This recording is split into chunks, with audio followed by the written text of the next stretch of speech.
Assalamualaikum warahmatullahi wabarakatuh. Bismillah, alhamdulillah, wassalatu wassalamu ala rasulillah Sayyidina wa nabiyina Muhammad ibn Abdullah wa ala alihi wa sahbihi wa mawalah amma ba'd. Para penonton, sahabat-sahabat yang budiman, Allah subhanahu wa ta'ala berfirman di dalam Al-Quran, la in syakartum la azidannakum wa la in kafartum inna adzabi lasyadid. Ayat tersebut menunjukkan terkait masalah syukur, yang mana pada ayat tersebut ketika kita bersyukur, maka kenikmatan-kenikmatan yang telah kita syukuri pasti akan bertambah atau ditambah oleh Allah Subhanahu wa taala. Namun ketika kebalikannya, yakni sama sekali tidak ada rasa syukur di dalamnya, maka pasti akan dikurangi oleh Allah dan juga mendapatkan suatu hal yang tidak kita inginkan terkait kepada Allah Subhanahu wa taala. Maka dari itu, syukur merupakan hal yang sangat penting dalam kehidupan sehari-hari, yang mana syukur termasuk adalah benteng untuk kita ketika nafsu kita tidak terkontrol atau keegoisan kita sudah melewati batas. Syukur dilakukan untuk menghentikan itu. Maka di dalam Syarhul Hikam karangan Imam Ibnu Athaillah As-Sakandari dikatakan bahwasanya wasyukru ala salasati aujuhin. Syukur itu ada 3 macam. Yang pertama adalah syukur bil qalbi, ialah syukur dengan menggunakan hati.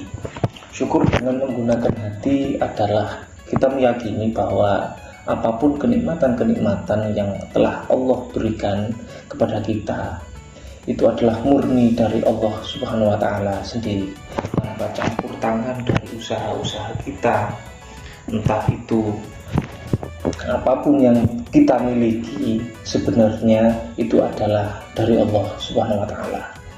Dan untuk menerapkan syukur bil qalbi atau syukur menggunakan hati, kita harus meyakini bahwa itu semuanya adalah dari Allah Subhanahu wa taala, bukan dari jerih payah kita. Kadang-kadang kita terlena dengan rumus-rumus duniawi yang bersifat metafora ini. Kemudian selanjutnya adalah syukur bil lisan, adalah syukur dengan menggunakan lisan.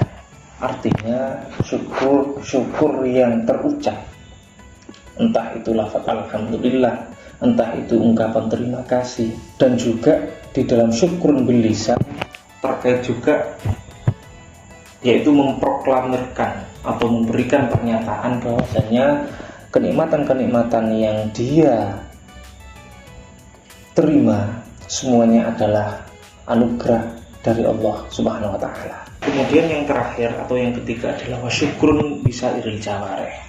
Syukrun bisairil jawarih adalah syukur dengan menggunakan anggota tubuh yang tersisa. Syukur dengan menggunakan anggota tubuh, yakni adalah menggunakan anggota-anggota tubuh kita pergunakan sebaik mungkin dalam hal ibadah kepada Allah.